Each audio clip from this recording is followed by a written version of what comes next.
नमस्कार, सत श्री अकाल, आदाब। 2022 का आगाज़ हो चुका है और हम 2022 में पदार्पण कर चुके हैं। लगातार हमारी चुनावी यात्रा शहर दर शहर, गांव दर गांव आगे बढ़ रही है।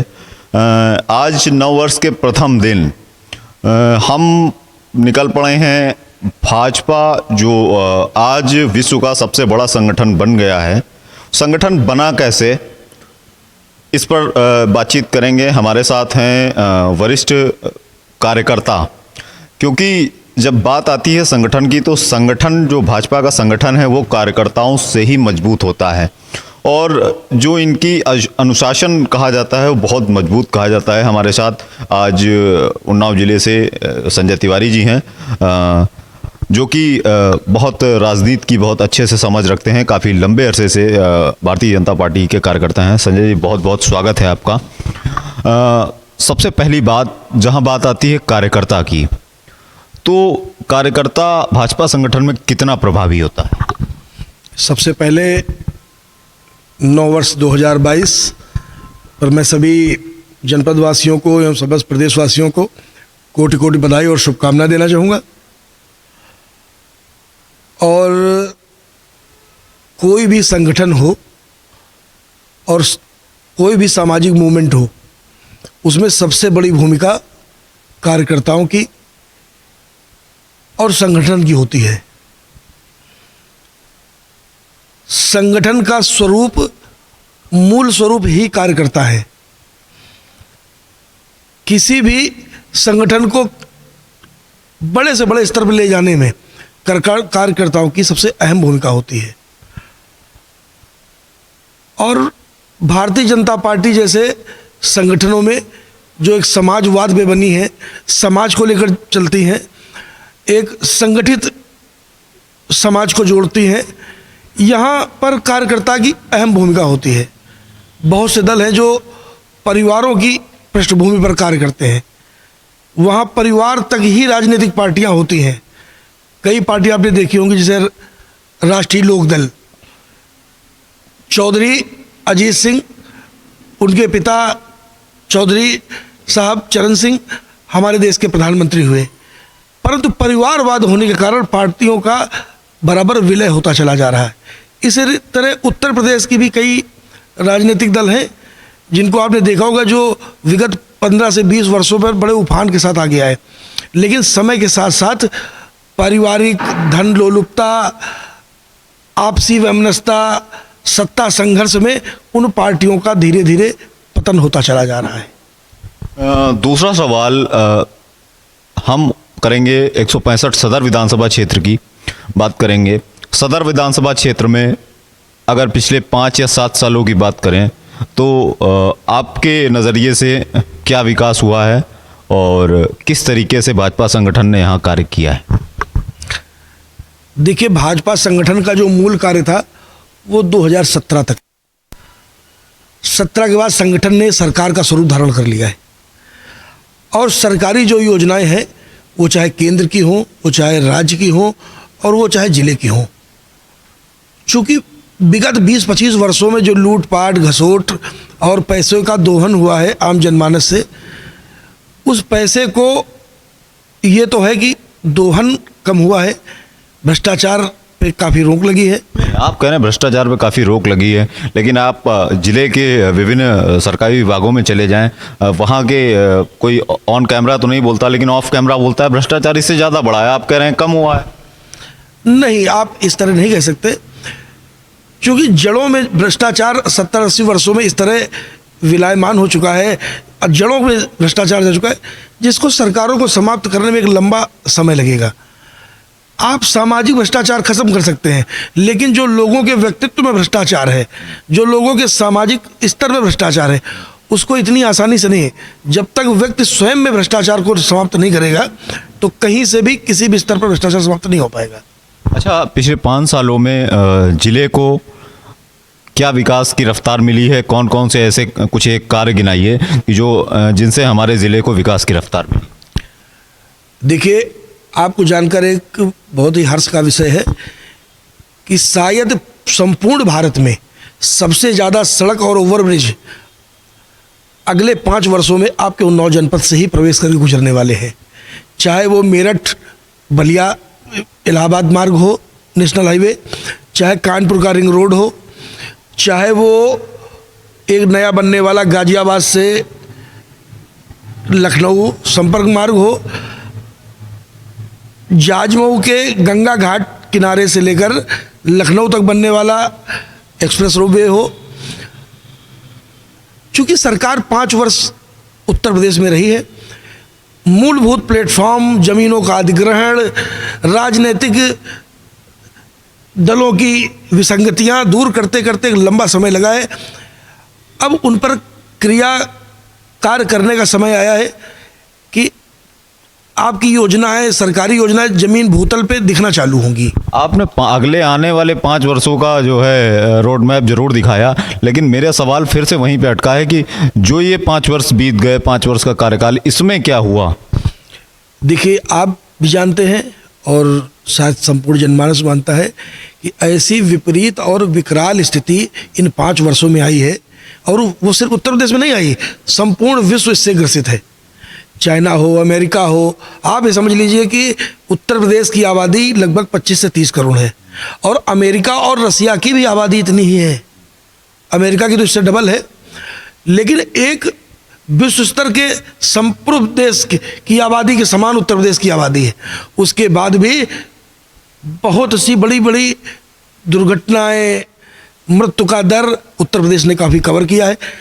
टीकाकरण बृहत रूप से उत्तर प्रदेश में चलाया गया, महिलाओं बच्चों के पोषण के लिए स्कीमें आई, गरीबों किसानों के अकाउंटों में जनधन गया, जनधन खाते खोले गए, किसानों को बीज आदि खरीदने के लिए भुगतान किया गया सरकार द्वारा। छोटी नन्ही बेटियों को सरकार ने गोद लेने का कार्य किया, उनके बचपन से लेकर उनकी शिक्षा तक का सुचारू व्यवस्था की। हाँ, यही ये प्रदेश है जहाँ लोग बेटियों को दूर अजीब दृष्टि से देखते थे। आज लोगों के यहाँ बेटियों ने आगे बढ़कर शिक्षा का स्तर बढ़ाया है। बेटी पैदा होना, आपको पता है कि आपने जो बेटियों के ऊपर नाम लिया, आपको पता है कि पिछले अखिलेश यादव के कार्यकाल में 2,70,000 जो है केस थे बेटियों के ऊपर, और मौजूदा जो योगी आदित्यनाथ की सरकार है उसमें लगभग 3,89,000 जो है महिलाओं से संबंधित केस इस बार दर्ज हुए हैं। ये आंकड़े एनसीआरबी के हैं। मैं आपको एक, तो ये घटे कि बढ़े? मैं आपको एक बहुत छोटा सा उदाहरण दूंगा, शायद इससे आपको अवगत हो जाए। जब कोई सरकार मुकदमा ही नहीं दर्ज करेगी और बदले की भावना से कार्य करेगी तो स्वाभाविक दर घटा देगी, और जो सरकार पारदर्शी होगी, स्वतंत्र होगी, सबके लिए होगी, वहाँ मुकदमे का दर निश्चित बढ़ेगा, क्योंकि वहाँ थानों में दलाली और राजनीतिक दबाव से मुकदमे नहीं लिखे जाते। आपको याद होगा, गायत्री प्रजापति अखिलेश जी की सरकार में मंत्री थे। हाई कोर्ट, सुप्रीम कोर्ट जाने के बाद एक अबला नारी का मुकदमा लिखा गया, और मुकदमा लिखने के बाद भी 2017 मतदान होने के दिन तक उपरोक्त कोर्ट की अवहेलना करते हुए गिरफ्तारी नहीं की गई। तो जिस सरकार में अपने मंत्री की इतनी सुरक्षा की जाती हो, तो वहाँ थानों की क्या सुरक्षा होती होगी? क्योंकि थाने कैसे चलते थे ये मीडिया बंधुओं को बताने की आवश्यकता नहीं है कि जिले और मीडिया एक पेटी कॉन्ट्रैक्ट में दे दिए गए थे। अब जब बात करते हैं कि ज़िले के स्तर पर, तो ज़िले के स्तर पर हमारा सवाल आकर फिर वहीं खड़ा हो गया कि उन्नाव में पिछले 5 वर्षों में ज़िले को क्या मिला। अभी आपने नहीं बताया, हमने ज़िले की बात की तो आप प्रदेश स्तर पर पहुंच गए। देखिए, ज़िले में आपने देखा जो रोडों का जाल बिछ रहा है, गंगा नदियों किनारे अच्छे स्वच्छ सुंदर घाट बन रहे हैं, सड़कों का सुंदरीकरण और हाँ हो रहा है सर। पूरे आप जिले में देख लीजिए, उन्नाव का जो मार्ग, जो छोटे चौराहे से लिंक रोड है, इतना जर्जर है कि आप जाइए 20 गड्ढे मिलेंगे। देखिए, विकास के राह पर है, और इस बारे में तो उन्नाव का मामला है, चूँकि वहाँ की नगर पालिका है और वो समाजवादी पार्टी के चेयरमैन हैं, तो वो ज़्यादा बेहतर जवाब दे सकते हैं अपनी नगर पंचायत के बारे में। चूँकि सरकार नगर पंचायतों कार्य में उतना ज़्यादा नहीं मशगूल होती है। सरकार की योजनाएं बड़ी होती हैं और बड़े समाज के लिए होती हैं। नगर पालिका है, और नगर पालिका, मैं आपसे कह रहा हूँ कि नगर पालिका है, और उसके जो चेयरमैन है वो समाजवादी पार्टी से हैं, और इस विषय में तो वो ज़्यादा बेहतर बता सकते हैं क्योंकि वो पालिका के प्रमुख भी हैं। सरकार तो आपकी है, 6 के 6 विधायक आपके हैं उन्नाव। बिल्कुल आपका कहना है। हमारी जहाँ जिम्मेदारी हमें दी गई, हम पर्टिकुलर एक स्थान के बारे में कुछ टिप्पणी नहीं कर सकते, लेकिन जहाँ आप बड़े बृहत स्तर पर देखेंगे तो जनपद के हर समाज को, हर वर्ग को सुविधा देना या अलाव की व्यवस्था कराना, सड़कों का सुदृढ़ीकरण, कानून व्यवस्था। आपको मालूम है कानून व्यवस्था की स्थिति क्या थी? पिछले 6 माह हो रहे हैं, एक चेन स्नैचिंग घटना पे गंगा घाट राजधानी मार्ग नहीं सुनी होगी। अरे महाराज 7 घटनाएं हुई हैं, आपको जानकारी नहीं है इसका मतलब? देखिए, कुछ घटनाएं तो छेड़खानी से संबंधित है, उनको दूसरा रूप दिया जाता है। हाँ, कुछ घटनाएं घटी होगी, मैं मान सकता हूँ, हुई हो, लेकिन जैसा है समाचार पत्रों से, सामाजिक मुद्दों में मैंने जानकारी की, ऐसा कुछ मुझे भी जानकारी मेरे नॉलेज में नहीं है। अच्छा, अगला सवाल, हम शिक्षा के मामले में कहाँ पहुँचे हैं? देखिए, पिछले 20 वर्षों से अलग अलग पार्टियों की सरकार रही है। शिक्षा का जब निजीकरण करने का प्रयास सरकार करती है तो जो लोग दूसरे माध्यमों से शिक्षा में या विद्यालय प्रबंधन में हैं, वो विधानसभा, सड़कों पर, जिले में शोर मचाते हैं, जबकि सत्यता यही है कि लोग अपने बच्चों को तो कॉन्वेंट स्कूलों में पढ़ा रहे हैं, विदेशों में पढ़ा रहे हैं, और आम जनमानस की शिक्षा व्यवस्था जर्जर होती जा रही है। उसका मूल कारण है कि शिक्षा को रोजगार का माध्यम बना दिया गया है, जबकि ये समाज के उत्थान का माध्यम होना चाहिए। सरकार तो आपकी है ना, आप बिल्कुल हमारी सरकार है, करना चाहिए। हमारी सरकार है, ये एक बड़ा प्लेटफॉर्म है। उत्तर प्रदेश में लगभग 75,000 से 1 लाख के ऊपर शिक्षक हैं जिन पर कार्य चल रहा है। विद्यालयों के सुंदरीकरण पर कार्य चल रहा है। 2 वर्षों के कोरोना काल में रेवेन्यू बहुत ही निचले स्तर पर चली गई, कारोबार बंद हो गए। समय वो था कि लोगों के जान की कीमत ज़्यादा थी, ना कि पैसों की। तो सरकार कुछ समय के लिए, जो ये 2-2 वर्षों का बीच में गैप पड़ा, इसमें कुछ योजनाएं हमारी डिले हुई हैं, लेकिन ये निश्चित है कि जब भी हमारी अग्रिम सरकार जो आगे बढ़ने वाली है, उस पर हम सबसे पहला कार्य शिक्षा और स्वास्थ्य पर ही होना है। अगला सवाल हमारे स्वास्थ्य के ही ऊपर है। स्वास्थ्य के मामले की व्यवस्थाएं अभी हमने कोरोना काल में देखा, बहुत ही दयनीय रही। त्राहिमाम हो रहा था, पूरा उत्तर प्रदेश त्राहिमाम कर रहा था। अस्पतालों में जगह नहीं थी, लोग भटक रहे थे। तो स्वास्थ्य व्यवस्थाओं की अव्यवस्थाएं भी बहुत सारी देखी गई। ये आपने सवाल बहुत ही सुंदर और बहुत उचित पूछा है। आप सोचिए, केंद्र सरकार द्वारा दिया हुआ 6-6 हज़ार करोड़ रुपया किस तरह एनआरएसएम की बड़े बड़े घोटाले हुए प्रदेश में, अगर वो पैसा लगा होता ईमानदारी से, तो आज आपकी सरकारी व्यवस्थाएं किस रूप में होती। उसके बाद जिस प्रदेश से 7 प्रधानमंत्री हों, अमेठी, रायबरेली, बलिया, चंद्रशेखर जी, इंदिरा जी, नेहरू जी, राजीव जी, मतलब जिस परिवार में सिर्फ प्रधानमंत्री का प्रचलन हो, और आप सोचिए कि उत्तर प्रदेश में एक एम्स जैसा हॉस्पिटल नहीं है। और आप देख रहे हैं, विगत 7 वर्षों में मोदी जी ने आकर बनारस में एम्स दिया, गोरखपुर में एम्स दिया, आपके उन्नाव जनपद के गंगा घाट में एक हॉस्पिटल है। कौन सा हॉस्पिटल है? नगर गंगा घाट। गंगा घाट में नगर हॉस्पिटल है, जिसकी भूमि पूजन करने के बाद निर्माण नहीं कराया गया। भाजपा सरकार ने आते उसका निर्माण कराया, डॉक्टर PSC में बैठने चालू हुए। किस आप स्वास्थ्य केंद्र की बात? मैं ठाकुरखेड़ा स्वास्थ्य केंद्र की बात कर रहा हूँ। आपको पता है ठाकुरखेड़ा स्वास्थ्य केंद्र कब बना और किसने बनवाया? मुझे बिल्कुल मालूम है। मुझे इतना मालूम है कि भूमि पूजन हुआ, और जिस तरह आपने ये कहा कि किसने किया, तो ये तो बलिया वाला मार्ग भी रोड बनवाए, गंगा घाट का बनवाए, किस तरह बना? ठाकुरखेड़ा हॉस्पिटल वर्ष 2017 में बन के कंप्लीट हो चुका था और वो आज तक बंद है। वहाँ पे सिर्फ और सिर्फ वैक्सीनेशन होता है। लगभग 40 से 50 बेड का हॉस्पिटल है, बहुत बड़ा हॉस्पिटल है। मैंने स्वयं विजिट किया है। अगर वह चालू हो जाए तो नगर की आधी जनता उससे इलाज कराकर राहत पा सकती है, लेकिन फिर भी सरकार की निष्क्रियता यह है कि उसको खोला नहीं गया। सरकारी योजनाओं को किस तरह बर्बाद किया जाता है, ये पूर्वता सरकारों से सीखा जा सकता है। सैकड़ों एकड़ जमीन राजमार्ग पर होने के बावजूद भी एक इतने बड़े हॉस्पिटल को ले जाकर गांव के पीछे 100 मीटर दूर सड़क के बना दिया गया है। अगर किसी को ठाकुर खेड़ा बताना पड़े तो लोग पहुंचने में असुविधा है। मुख्य मार्ग नहीं बना है, सिर्फ कमीशन के लिए ठेकेदार ने बिल्डिंग बना दी है, उसके अंदर मशीन नहीं खरीदी गई, डॉक्टर अपॉइंट नहीं हुए, नर्सें नहीं हैं। अरे सर, तो पिछला 5 साल का कार्यकाल आपका रहा, आप चालू करवा देते हैं। बिल्कुल आपका कहना ठीक है, बहुत सी चीज़ें जांचों में पड़ी हुई हैं।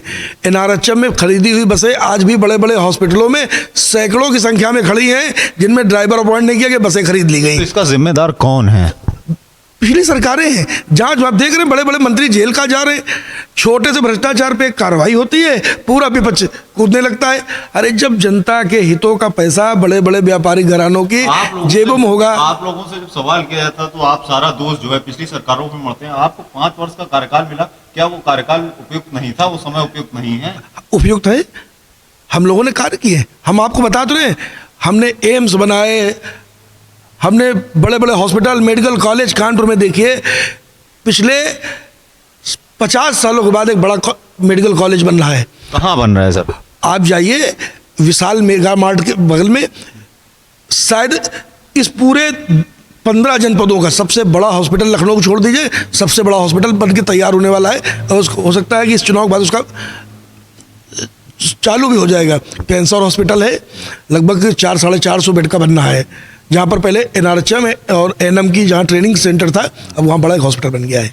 हॉस्पिटल बन नहीं गया सर, उसी बिल्डिंग को मॉडिफाई करके उन्होंने हॉस्पिटल में कन्वर्ट कर दिया। मान्यवर, मैं आपको 1000% कहना चाहता हूँ, आप भूमि की नींव से लगाकर ऊपर तक का चेक करा सकते हैं, नीचे से लगाकर ऊपर बेसमेंट तक ऊपर अभी नया बना है, और अभी से नहीं बना, पिछले 5 वर्षों से बन रहा है, पूरा बिल्डिंग जमी दोष कर। अच्छा, अगले सवाल की तरफ आते हैं। रोजगार के मामले पे हम मुख्यतः बात करेंगे। उससे पहले हम आपको एक जानकारी दे देना चाहते हैं कि पिछले 5 सालों में लगभग 4 लाख से अधिक सरकारी वैकेंसियों में कहीं पेपर आउट हुए, कहीं पेपर लीक हुए, कहीं वैकेंसीज हाई कोर्ट में चली गई। लगभग 4 लाख से अधिक अलग अलग 9 से 10 वैकेंसीज रही हैं जो आउट हो गई हैं, नहीं आ पाई, किसी न किसी पचड़े में फंसी रहीं, कहीं हाई कोर्ट का हवाला देकर, कहीं कहीं देकर। यदि इन 4 लाख वैकेंसियों को भरा जाता तो क्या लोगों को रोजगार न मिलता? और रोजगार मिलना तो छोड़िए, पिछले इस कोरोना काल में सिर्फ 80 लाख लोगों का रोजगार गया है। तो इस विषय पर आप जरा बताएं कैसे। अब बिल्कुल बताना चाहेंगे। रोजगार का तो आलम यह है कि देश के अंदर रोजगार बनाए जाते हैं, उनके लिए प्लेटफॉर्म तैयार किया जाता है। जब आप विदेश की बाज़ारों को सस्ते दाम पे माल बेचने की अनुमति देंगे तो स्वाभाविक है आपके कल कारखाने बंद हो जाएंगे। आपने चाइना जैसे इतने बड़े उभरते हुए बाजार को स्वतंत्र मार्केट अपना दे दिया, और उनकी बाजार में आपने ओपन टीटी दस्तखत नहीं की, तो चाइना ने अपना सस्ता माल आपकी बाजारों में उतारना चालू किया, और आपकी बड़े स्तर पर आपकी इंडस्ट्री बंद होना चालू हो गई। और उनका माल आज चाइनीज़ झालर से लेकर घर के किचन में तवा, यहाँ तक कि आटा भी चाइनीज़ बिकने लगा आपके यहाँ। तो सबसे पहले है कि अगर आपको नौकरी चाहिए तो नौकरी के लिए आपको एक ज़मीन बनानी पड़ेगी, उसके लिए नई फैक्ट्रियाँ तैयार करनी पड़ेगी, नया उत्पादन। आज आप देखिए उत्तर प्रदेश में चाहे रक्षा क्षेत्र हो, चाहे इलेक्ट्रॉनिक हब हो, चाहे फिल्म सिटी हो, 5 वर्षों में अगर कोई व्यक्ति इतना काम कर सकता है तो पिछले 20 वर्षों में अगर इसका आधा भी कार्य हुआ था तो आज हमारे उत्तर प्रदेश के लड़के जहाँ 8-8, 10-10 प्रधानमंत्री जिस प्रदेश से हुए हों, उनको पेट पालने के लिए, रोजी रोटी के लिए गैर प्रदेशों में धक्का खाते हुए भागना पड़ता।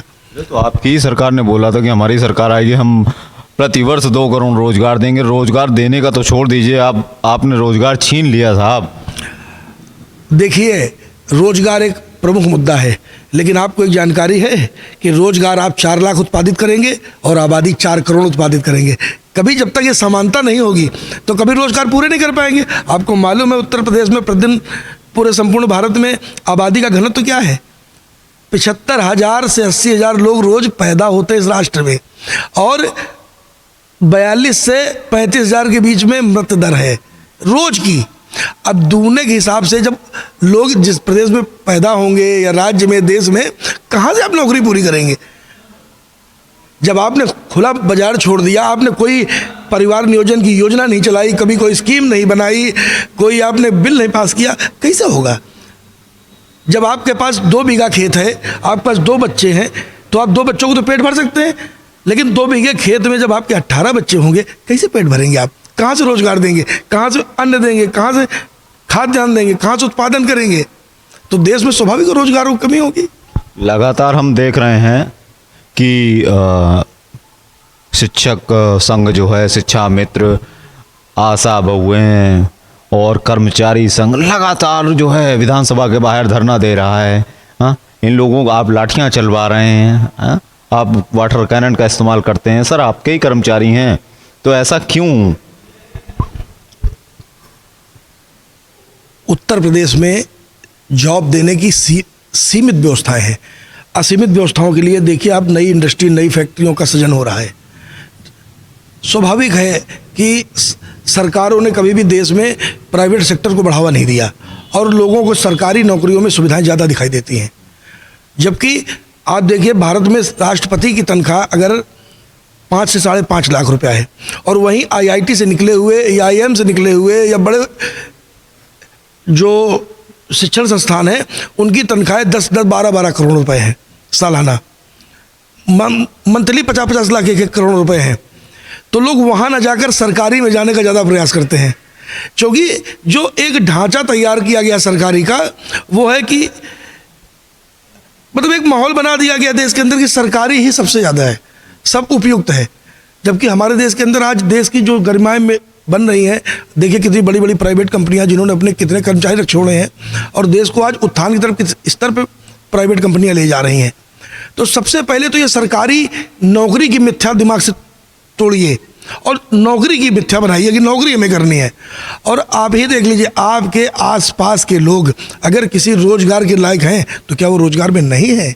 हाँ, हो सकता है कुछ विसंगतियाँ हों, लेकिन ऐसा नहीं कि वो बिल्कुल ना हो। सर, आपके ही जो है नोटबंदी, GST जैसे बड़े फैसले लेकर जो आर्थिक मंदी का माहौल फिलहाल चल रहा है, उससे लोगों के पास पैसा नहीं है, अर्थ से बिल्कुल टूटा हुआ है समाज, चाहे वो व्यापारी वर्ग हो, फैक्ट्री एरिया का हो, तो कैसे रोजगार सृजन कर सकता है या कैसे? देखिए, कहने को तो कुछ भी कहा जा सकता है। जिस फैक्ट्री में जितने लोग थे उसमें एक भी कम नहीं हुआ है। हाँ, कुछ लोग कुछ दिन के लिए बैठे जरूर व्यवस्थाओं को मैनेज करने में। आप कहीं बाजार में जाइए, किसी से बात करिए, नौकरी की योग्य किसी व्यक्ति, बहुत सारे लोग हैं जिनकी योग्यता तो एज कैशियर है, लेकिन वो पोस्ट मैनेजर की जाते हैं।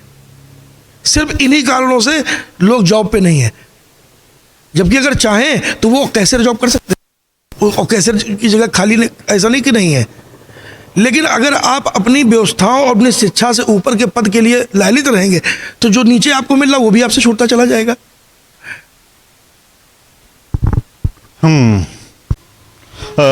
अगले सवाल की तरफ बढ़ते हैं।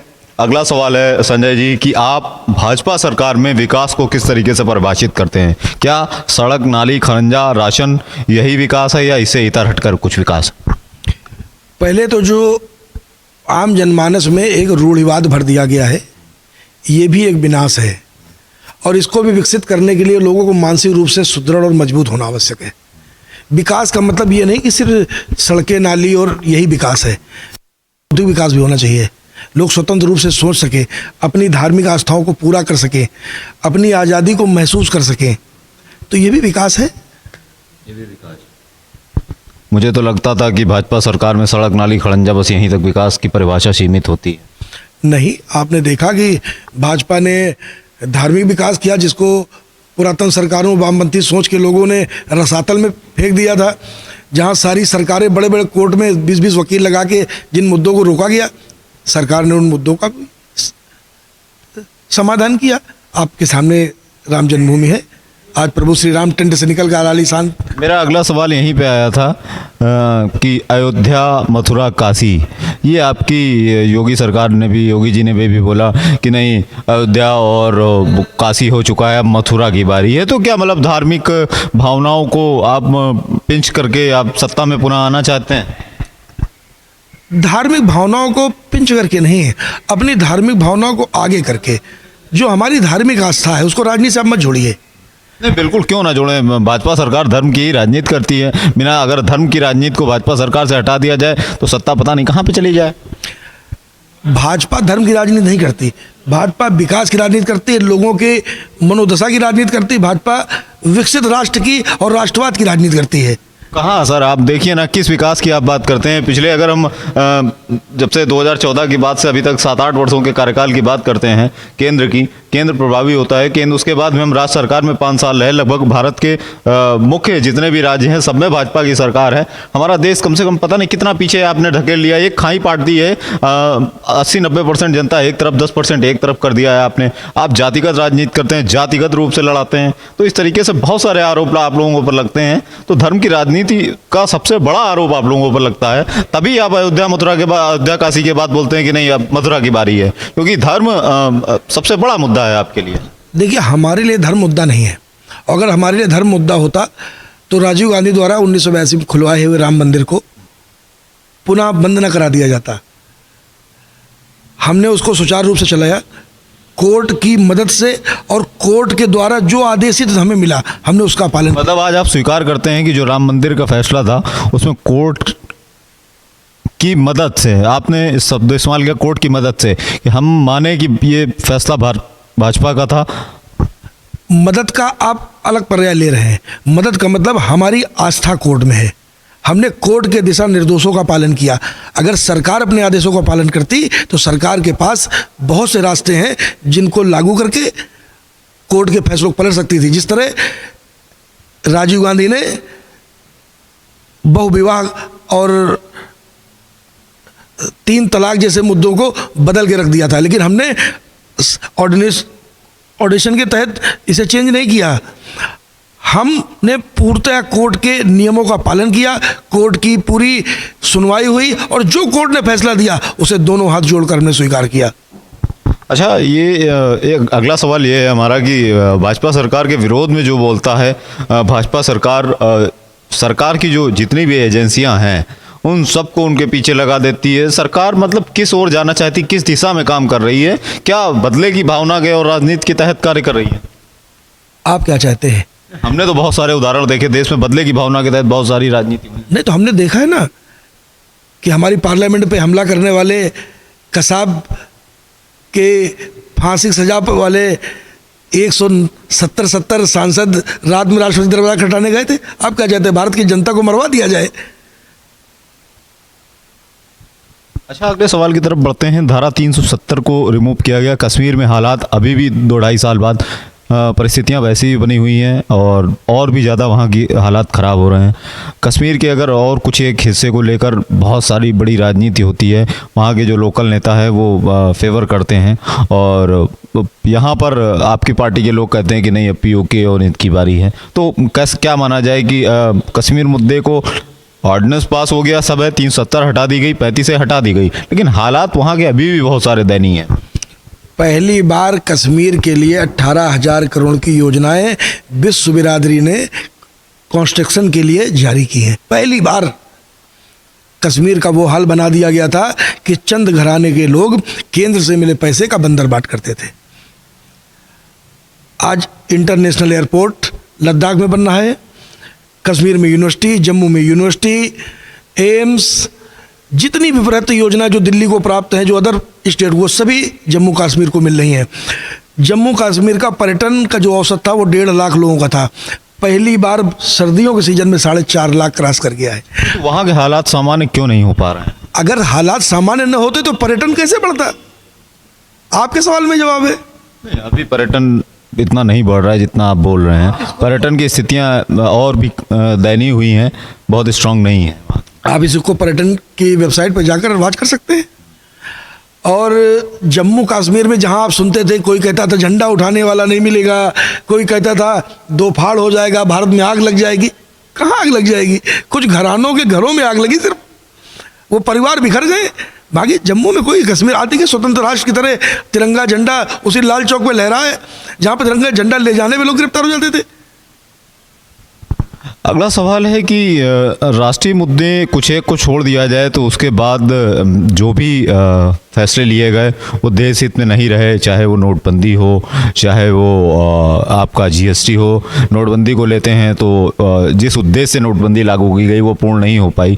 जीएसटी की लेते हैं तो इतने बार संशोधन हो गए और जीएसटी की गलत जो संशोधन के बाद इतने संशोधन हुए कि आज व्यापारिक स्थितियां बड़ी ही दयनीय हो गई। तो और 3 तलाक मुद्दा रहा। इन राष्ट्रीय कुछ एक मुद्दों को छोड़कर जो भी स्थितियां रही जिसने हमारे देश की वैश्विक जो प्रगति है उस पर लगाम लगाई है। और सिर्फ क्या हमारा कहने का सिर्फ तात्पर्य ये था, क्या हम योगी और मोदी के चेहरे पे ही आगे चुनाव लड़ेंगे? पहले की भी सरकारें रही हैं, आज की भी सरकारें हैं। विश्व पटल पर आपके पासपोर्ट की क्या स्थिति है आपको ही मालूम है, हम भी जानते हैं। विश्व बाजार, विश्व बिरादरी में आपकी क्या धमक है। जो उग्रवादी ब्रिटेन में बैठ के पूरी सरकार को धमकाता था और ब्रिटेन सरकार भारत की विदेश नीतियों को सिरे से खारिज कर देती थी, आज देखिए 24 घंटे पहले विस्फोट हुआ पटियाला में और 24 घंटे के अंदर ब्रिटेन में बैठा हुआ एक आतंकी गिरफ्तार हो गया। तो ये आपकी विदेश नीति है। आज मध्य एशिया में कोई भी फैसला बगैर भारत की उपस्थिति के नहीं हो सकता। एक समय था जब भारत का प्रधानमंत्री पिछली कतार में खड़ा होता था हाथ जोड़कर, आज आपका प्रधानमंत्री अग्रिम कतार में खड़ा होता है और डंके की चोट पर और अपनी बात विश्व बिरादरी से मनवाता है।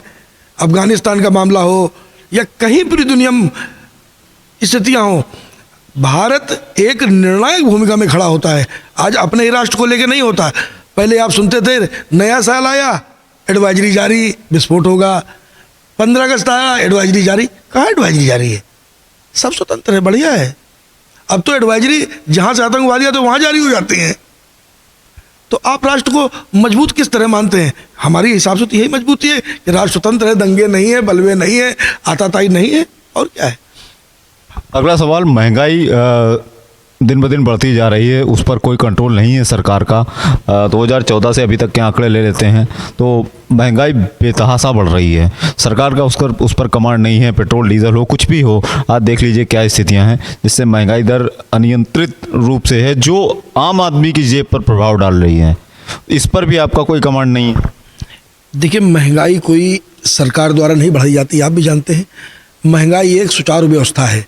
महंगाई जब उत्पादन कम और खपत ज़्यादा होगी तो महंगाई स्वतः बढ़ने लगती है।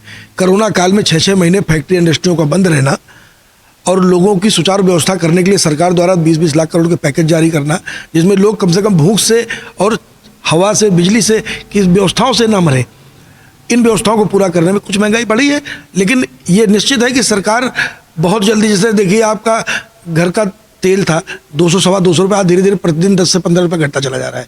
पेट्रोल की कीमत धीरे धीरे घटती चली जा रही। तो सरकार जैसे जैसे समय कोरोना काल, ओमिक्रॉन काल कटेगा, सरकार धीरे धीरे महंगाई पर भी काबू कर लेगी। अभी तो नहीं लगता है महंगाई पे इतनी जल्दी काबू कर सकते। देखिए, हम पिछले 8 साल में लगातार देखिए, मैंने आपसे बढ़ते ही गए, घटे कभी नहीं। मैंने आपसे फिर कहा, ये कोई 1 करोड़ और 10 लाख आबादी वाला देश नहीं है, ये 1.25 लाख करोड़ की आबादी का देश है। इसकी कोई भी व्यवस्था लागू करने के लिए छोटी छोटी योजना लागू करेंगे आपको 3 वर्ष लगते हैं। फिर भी आप इस सरकार को धन्य मानिए कि हर व्यवस्था को समय पर काबू कर लेती है और आपके हर पीड़ा पर सरकार काम करती है कि आप पीड़ित ना हो, दुखी ना हो, और सरकार बराबर अपने कार्यों का क्रियान्वयन कर रही है। अच्छा, आपने बहुत सारी चीज़ें, हमने बहुत सारे मुद्दों पे बात किया लगातार, लेकिन इस अगले सवाल की तरफ बढ़ते हैं। अगला सवाल संबंधित है कि आपने कहा हमने बहुत सारी समस्याएं गिनाई, विकास के मुद्दे गिनाए, सब कुछ गिनाए, लेकिन अगर भाजपा पार्टी की बात करें तो आज लगभग 500 से अधिक उसके पार्टी कार्यालय स्वयं के हैं। अन्य चीज़ों में विकास भले ही ना हो पाया हो, लेकिन इस मामले में भाजपा पार्टी का व्यक्तिगत विकास बहुत अधिक देखा गया, चाहे मुख्यालय हो और ये 500 से अधिक उनके पार्टी कार्यालय हो जो उनकी खुद की जमीन में है। करोड़ों रुपए लागत की प्रत्येक बिल्डिंग है। देखिए, भारतीय जनता पार्टी को जो चंदा मिलता है वो या तो चुनाव में खर्चा होता है या पार्टी कार्यालय बनते हैं। अदर पार्टी, जो परिवारवादी पार्टियां हैं, वो कार्यालय और कार्यकर्ताओं पर नहीं खर्चा करते हैं, वो अपना घर भरती हैं, अपने बच्चों को लंदन में शिफ्ट करती हैं, अपने परिवार भाइयों को नोएडा, गाजियाबाद में सैकड़ों एकड़ के प्लॉट देती हैं। तो आप अपनी पार्टी को अच्छा मानिए कि देश के अंदर एक पार्टी जो स्वतंत्र रूप से आपको दिखा रही है, आपके द्वारा दिया हुआ चंदा आपके कार्य आ रहा है। और वो पार्टी बीजेपी कोई व्यक्ति विशेष नहीं है, बीजेपी एक समन्वयक जनमानस विशेष है और वो कार्यालय जनमानस के कार्य आते हैं, उसका कोई शुल्क नहीं है, उसमें आने जाने का कोई क्रय विक्रय नहीं है। तो ये तो अच्छी बात है कि देश का पैसा देश में लग रहा है।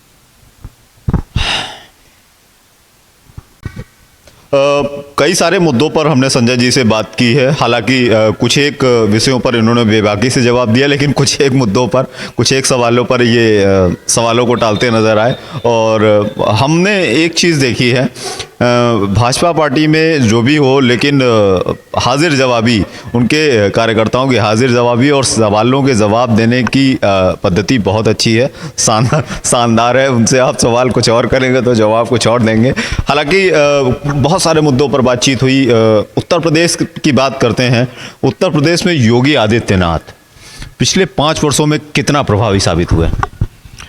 देखिए, योगी आदित्यनाथ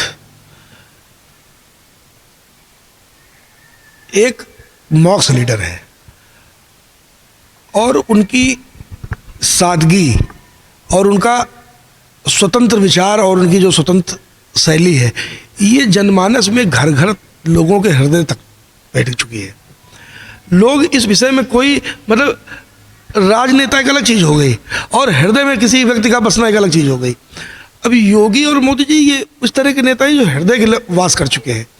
इस 25 करोड़ की आबादी में 5-10 करोड़ लोगों के लिए भगवान के समान हो चुके हैं। अब इनकी उपमा आप राजनेताओं में नहीं कर सकते। नेता हैं, मुख्यमंत्री हैं, लेकिन ये युगों युगों तक इसी तरह रहेंगे। इनका स्थान अब कोई जल्दी ले नहीं पाएगा। और मैं बेबाकी कह रहा हूँ, मतलब इसमें मेरी कोई लाग लपट किसी को मक्खन मलाई करने की नहीं है। भारत, इस स्वतंत्र भारत के बाद पिछले परतंत्र भारत में भी 400 वर्षों में इस तरह बेबाकी से अपने काम करने वाला व्यक्ति अगर कोई हुआ तो वो योगी या मोदी जी। योगी जी पर लगातार एक आरोप और लगता है कि वो वर्ण व्यवस्था में बहुत ज़्यादा ध्यान देते हैं। कई बार अक्सर देखा गया कि केशव प्रसाद मौर्य के साथ जो अव्यवहार हुआ, उसमें हमने देखा कि अभी एक स्पीच में केशव प्रसाद मौर्य ने कहा, जब उनसे एक सवाल किया गया कि इस बार आपका उत्तर प्रदेश में मुख्यमंत्री का चेहरा कौन होगा, तो उन्होंने उस बात को डिनाई करते हुए, चेहरे का नाम ना रखते हुए उन्होंने कहा हम पार्टी के सिंबल पर चुनाव लड़ेंगे, पार्टी को उसमें चुनाव लड़ेंगे। उन्होंने इस बात को कहने को बिल्कुल दूरी बनाई कि हम योगी के चेहरे पर चुनाव लड़ेंगे। देखिए, भारतीय जनता पार्टी एक कार्यकर्ताओं से बना हुआ संगठन है और यहाँ पर विधायक तय करते हैं कि मुख्यमंत्री कौन होगा। चेहरे होते हैं, लेकिन जीत कर आने के बाद विधायक और एक कमेटी तय करती है कि किसको मुख्यमंत्री बनाया जाएगा। तो इसमें कोई दिक्कत नहीं। केशव जी वरिष्ठ नेता हैं और हम सबके श्रद्धेय हैं और अगर उन्होंने कहा इसमें कोई अन्यथा नहीं। आखिरी में चलते हुए आखिरी सवाल भी आपसे लेंगे कि प्रधानमंत्री नरेंद्र मोदी, ये एक ऐसा नाम रहा कि 2014 से लेकर 2021 तक के सफ़र में एक अद्वितीय छवि के साथ निखर कर सामने आए हैं, चाहे वो किसी भी रूप में हो। दिन ब दिन उनकी ऊर्जा का स्तर, उम्र बढ़ने के साथ उनकी ऊर्जा, उनकी आक्रामकता लगातार बढ़ती जा रही है।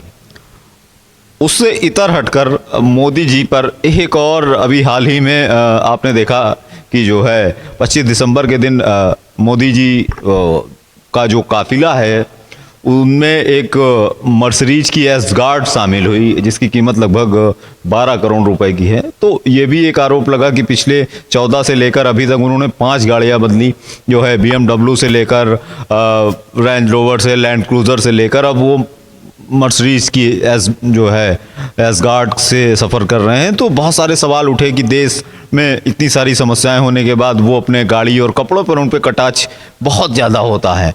पहली तो ये बात, लेकिन दूसरी उसकी बात अगर बात करते हैं कि लोग ऐसे तो बहुत विरोध करते हैं, लेकिन जिस समय मोदी फील्ड पे उतरते हैं, जनसभाओं को संबोधित करते हैं, तो भारी भीड़ उमड़ती है उनके संबोधन को सुनने और समझने के लिए। तो कैसे परिभाषित करें नरेंद्र मोदी को कुछ एक शब्दों में? देखिए, भारत एक विश्व बिरादरी में उभरता हुआ राष्ट्र है। और मोदी जी उसी समाज में एक बहुत निचले तबके से चलते हुए एक शिखर तक का तय करने वाले नेता हैं। और इस देश का कोटि कोटि कार्यकर्ता और जनमानस जनता चाहती है कि उसका नेता उतना ही डायनेमिक हो जितना उसका देश डायनेमिक हो। और रही बात उनके कपड़ों की और उनकी, वो एक प्रोटोकॉल के दायरे में आता है। प्रधानमंत्री को एसपीजी कवर प्राप्त है। एसपीजी कवर तय करती है कि प्रधानमंत्री किस गाड़ी में और किस तरह की गाड़ी में किस तरह चलेंगे। ये प्रधानमंत्री जी ने तय करते हैं। आपकी जानकारी में बता दूं, उनकी सुरक्षा जो थ्रेट है वो दुनिया में इजराइल के प्रधानमंत्री और अमेरिका के प्रधानमंत्री के समान है। उस थ्रेट को देखते हुए जो विश्व में उच्चतम स्तर की सुरक्षा वाहन बख्तरबंद होते हैं वो उनको उपलब्ध कराए जाते हैं। इसमें उनकी कोई अपनी व्यक्तिगत रिक्वायरमेंट नहीं होती है। ये समस्त रिक्वायरमेंट एसपीजी कवर से उनको प्राप्त होते हैं। नरेंद्र मोदी को करिश्माई नेता कहा जाता है। उनके करिश्मे को लोग मानते हैं, लोग कहते हैं करिश्माई जादुई नेता हैं। तो क्या टिप्पणी?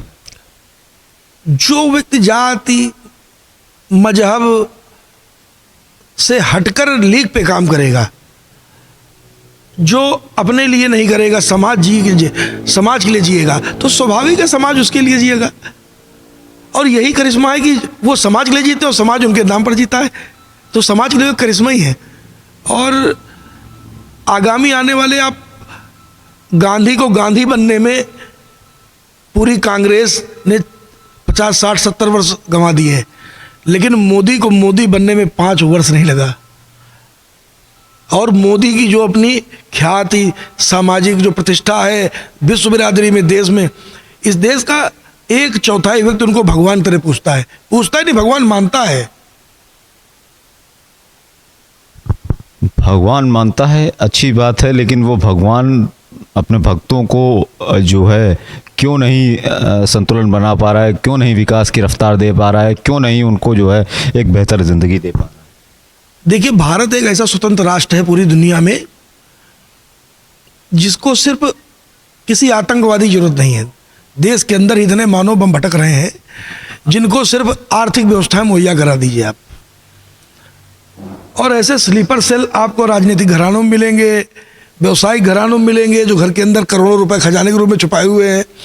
ये सब देश की रीढ़ तोड़ने का काम करते हैं। और जब तक इनका निस्तारण नहीं होगा तब तक देश एक सुचारू रूप से सुदृढ़ होकर नहीं स्टैंड कर पाएगा। और देख, आप अभी व्यक्तिगत समाचारों में और टीवी के माध्यम से देख रहे हैं कि कुछ काले धन कुबेरों के यहाँ छापे पड़ते हैं और पीड़ा लखनऊ में बैठे हुए बड़े बड़े राजनेताओं को होती है। आप समझ लीजिए, स्विच कहीं दबता है, बल्ब कहीं जलता है। तो ये जो बीच का तार है, जब तक ये तार डिस्कनेक्ट नहीं होगा तब तक इस देश का विकास, और जिस दिन जनता ये समझ जाएगी कि ये तार स्विच और बल्ब से जुड़े हुए हैं, उसी दिन इस देश का विकास होना चालू हो जाएगा। इस देश की जनता को जो पुराने विद्यालय, एक रूढ़िवादी शिक्षा व्यवस्था बनाई गई, इसीलिए बनाई गई है। कांग्रेस के तो एक सांसद का लिखित है कि हम ऐसी जगह से चुनाव लड़ते हैं जहां पर गरीबी और बेरोजगारी इतनी ज़्यादा हो, जहां हमारे चुनाव लड़ते वक्त दिए हुए पैसे को ही विकास माना जाए। तो समझ लीजिए, जिस राष्ट्र में एक लंबे कार्यकाल में इस तरह की व्यवस्था चलाई गई हो। अमेठी आप देख लीजिए, जहां जिला बने हुए 20 साल हो गए, 15 साल, और आज तक तहसील नहीं बनी। स्मृति ईरानी जी के आने के बाद तहसील बनी। रायबरेली, जहाँ 3-3, 4-4 प्रधानमंत्रियों ने जन्म लिया। आप चले जाइए रायबरेली, 2017 से पहले किसी से पूछ लीजिए, गाड़ी अगर ले जाए तो गड्ढे में चली जाती थी। आज देखिए, सुंदर सड़कें बनने का कार्य हो रहा है। जिस तरह विकास को बाधित करके रखा गया था, उस विकास को पुनः सुचारू करने में मोदी जी को एक समय लग रहा है। और अगर आज मोदी जी कार्य कर रहे हैं, पूरा विपक्ष, आप देखिए कितना प्रेम मोदी जी ने दिया आम जनमानस में। विपक्ष की सारी पार्टियां एक हाथ में जुड़ जाती हैं। तो इस ऐसा सामाजिक भी।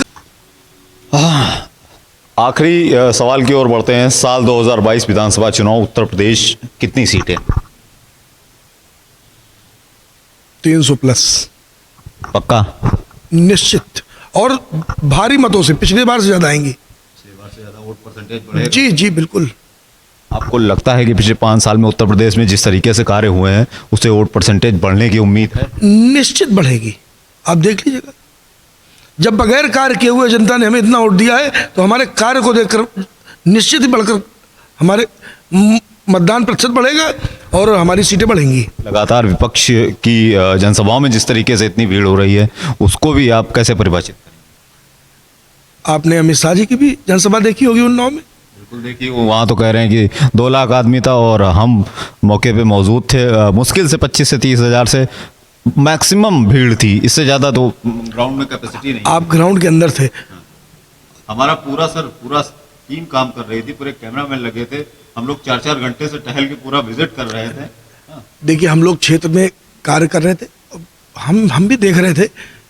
किलोमीटरों के हिसाब से हमारे वाहन मौके तक नहीं पहुंच पाए क्योंकि स्थल छोटा था, 25,000 लोग मौजूद थे। स्थल छोटा था तो लोग सड़कों पे बराबर चलते रहे, 2.5 3 किलोमीटर लंबी लाइनें लगी रही और ज़्यादा से ज़्यादा जब मौसम ख़राब होने के बावजूद भी ज़्यादा से ज़्यादा लोग पहुँचे। कार्यक्रम में भी थोड़ी देरी हुई, उसके बाद भी हमारा तांता सुबह 8 बजे शाम तक टूटा नहीं। तो लोगों में मोदी और योगी के प्रति इस तरह रुझान और प्रेम है कि उसको किसी भीड़ रैली से नहीं मिला है।